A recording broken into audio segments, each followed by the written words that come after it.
Bonjour à tous, bonjour à toutes. Quelques petites remarques en relation avec les élections. Rien de très particulier finalement. Alors, je fais référence à deux événements, une vidéo de la chaîne Pure Politique de Serge Faubert. Hein, vous savez qu'après avoir été licencié de son dernier poste, il a créé lui-même une chaîne il y a 2 ans environ. Et une autre remarque qui découle de ce que j'ai vécu juste avant d'entrer dans le bureau de vote de Thiers hier matin.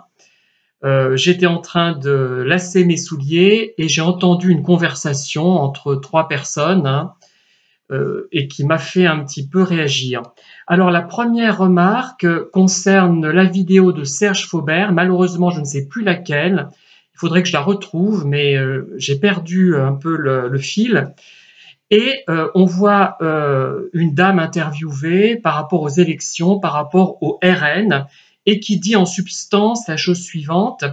On peut bien voter pour le RN. J'ai une tâche, là, je sais pas ce que c'est. Oui, non, c'est du blanco. On peut bien voter pour le RN parce que on n'est pas ni étranger ni très riche, donc on ne risque rien. On ne va pas nous prendre notre fortune et on ne va pas être pénalisé du fait de notre nationalité. Voilà ce qu'elle disait en gros, hein. Et je crois que c'est vraiment fidèle même. Je l'ai écouté une fois seulement. Moi, ça m'a vraiment choqué. C'est vraiment terrible ce qu'elle raconte, cette dame, et je comprends pas que elle ait accepté que ce soit diffusé.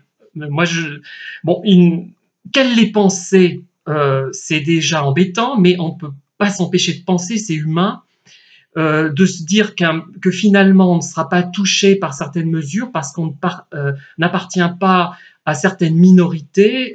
Moi, je me dis pas ça parce que j'ai conscience du fait qu'appartenir à une minorité est vraiment très problématique et vraiment très dégradant en termes de relations sociales, en termes d'emploi, hein, vous le savez.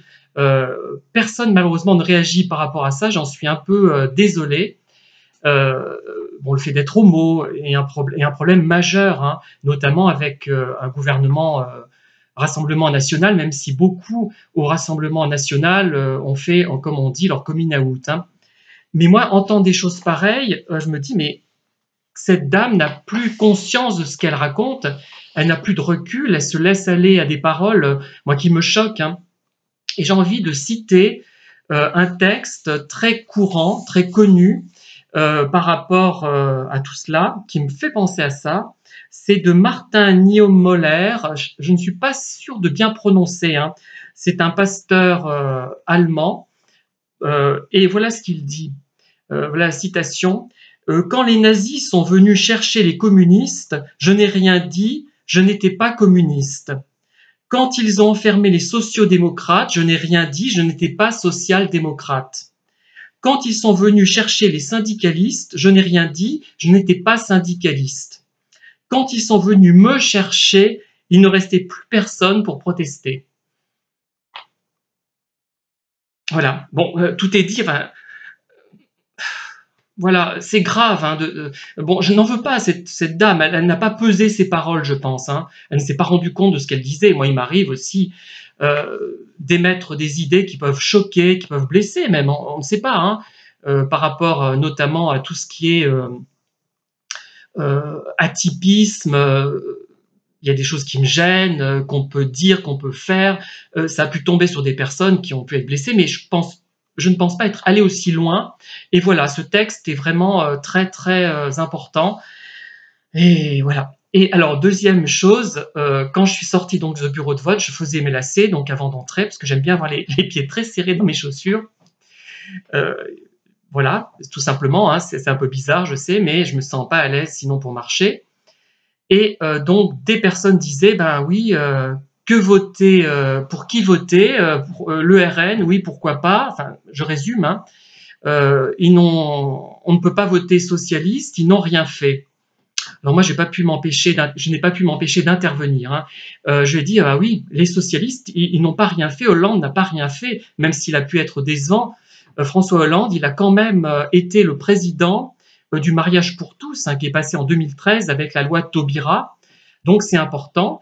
Et d'autre part, je vais dire, les socialistes, François Mitterrand, parce qu'elle a critiqué également cette personne, François Mitterrand, a quand même dépénalisé l'homosexualité, puisque, j'ai précisé, l'homosexualité a été vraiment exacerbée par le général de Gaulle en 1961, qui a même durci la position du maréchal Pétain, et ça on ne le dit pas.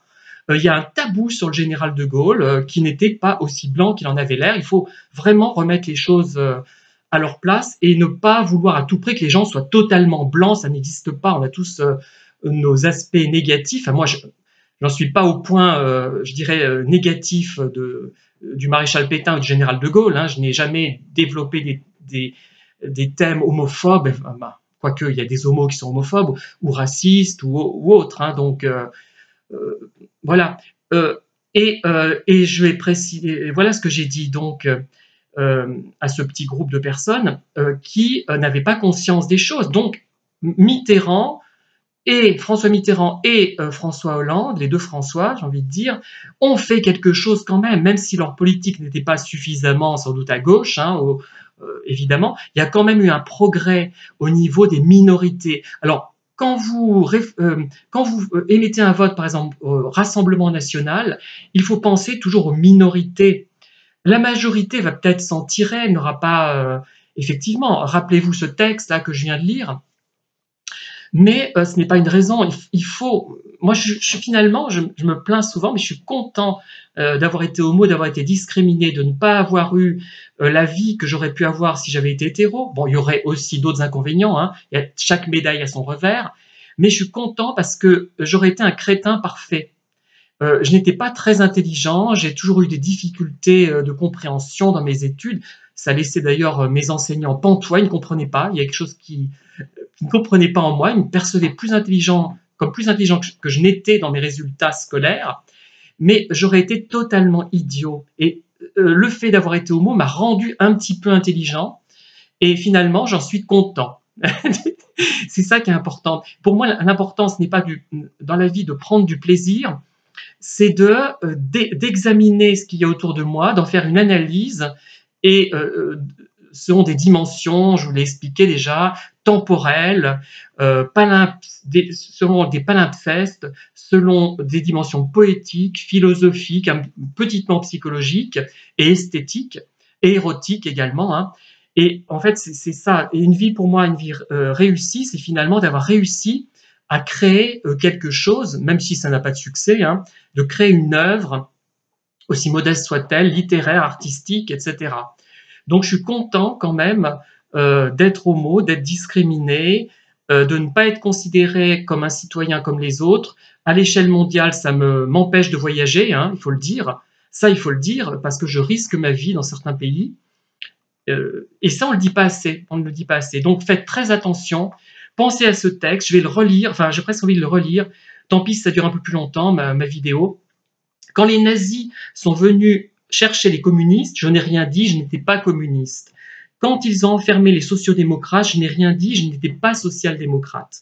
Quand ils sont venus chercher les syndicalistes, je n'ai rien dit, je n'étais pas syndicaliste. Quand ils sont venus me chercher, il ne restait plus personne pour protester. Ça finit par se retourner contre ceux qui se croyaient à l'abri, mais tant mieux s'ils sont à l'abri. Je vais pas, c'est pas ça la question. Mais réfléchissez à ce que vous faites avant de... C'est vrai que dans un moment de colère, on peut être amené à se dire mais pour se débarrasser de ce monsieur Macron, votons monsieur Bardella. Ça c'est humain, mais après on réfléchit, on se pose et on se dit non. Voilà. Merci de m'avoir écouté. À très bientôt pour de nouvelles vidéos.